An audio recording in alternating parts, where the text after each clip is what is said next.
Yeah. Hi Jeroen, pleasure to meet you.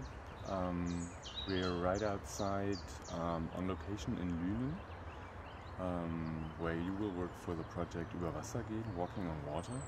How did you find this space? It was part of a route with a number of artists that we took when the project started, and I immediately liked this place a lot. It was the last spot on the of the lot, and I really like the fact that it is the place where the Zeeseke meets the Lippe, and where you have this great kind of strange countryside that's so near to the town, but also quite wild and quite well. There's no real program here, but you could imagine a lot of things happening here that would be very nice to do. So I really enjoy that kind of space. What is your project about? Well, the project is called Permaculturelle Zeeseke. What I noticed when we first discussed the project of Über Wasser gehen was that the whole idea of turning the Zeeseke into a natural area is really quite strangely designed in my view, because what's being done is just take a river that's or a stream that's straight, and then take a bugger and then make something in like a snake, snake shape, and then you call it renaturiert. Yeah, I thought, well, there should be more intelligent solutions to doing that. And the way it's done now, it's just being done from above. Make a big plan and say, here comes that tree, here comes that tree, here comes that tree.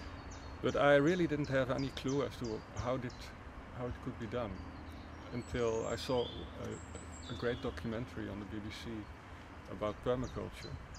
And then I thought, oh, okay, I never heard of it before. I thought that's a great alternative, because it's a very intelligent way to approach agriculture in a way that's actually both really sophisticated and really ancient. It's really in contact with nature. And what happens is they design ecosystems instead of gardens. So you don't get something that is already planned and designed on beforehand, but it's something that is developing, and in the idea and the concept of the plot, this development is taken in as a very important element. And I thought this was, well, a nice alternative to the regular way to do it, and it could be that this alternative could be the approach for more streams like the Zeeseke or the Emscher, or the places where this renaturieren takes place. And of course, the thing is, I'm not a gardener at all. I grew up on a ship, and it always was on water, so I needed someone to take me by the hand and develop this work, a real permaculturist. So who came into play, and what is your artistic background? I started out as a painter and a drawer, and I do a lot of work in public art, public space. And mostly that work has a kind of element of use in it, because I like people to take places in public space and make them more of their own, and really experience more in this place than they would in a regular area that's designed the normal way. I like the environment to be intelligent. And a lot of work that I do also has to do with perception and the conception of the consciousness that's behind perception.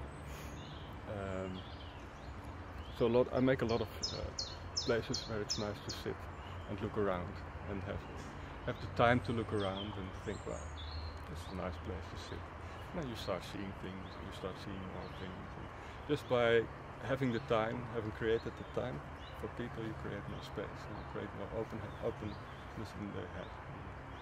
Well, there's a lot of parallels in this to the things permaculture does. It's a very interesting process to see how, from an artistic background, you can cooperate with this permaculture design process and see how things interweave and things that match and things that don't match. Right now we're standing in front of a huge pile of rocks. Where do they come into play? What kind of space are you going to create with those? Well, the rocks were a given material.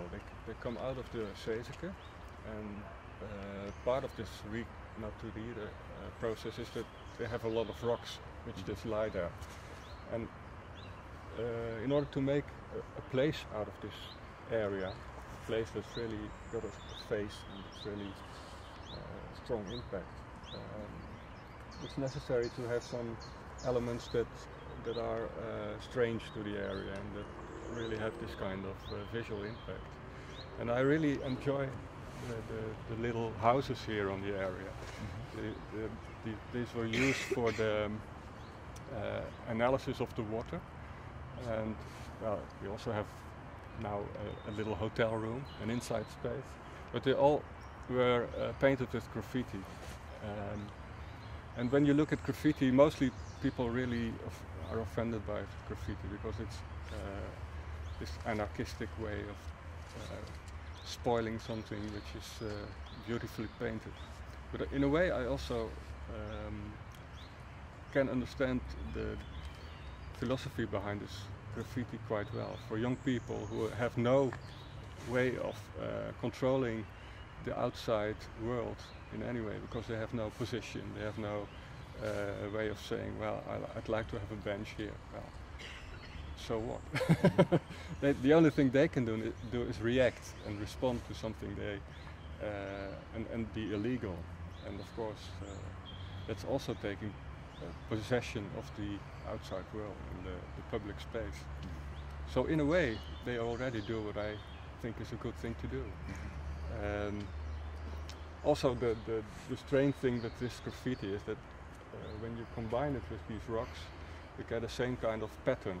And all I did is just whitewash it a bit so that with a transparent paint, so that the graffiti shimmers through, and you get the same shimmer on the walls of the houses and of the other one as you have in these rocks. And then you have this beautiful combination of something that's really natural and something that is really straightforward cultural and something that's anarchistic. So as a whole, I think it's a very nice start for making a place that's got all these elements in it. Jeroen, thanks a lot. Okay. Ja, super. Klasse.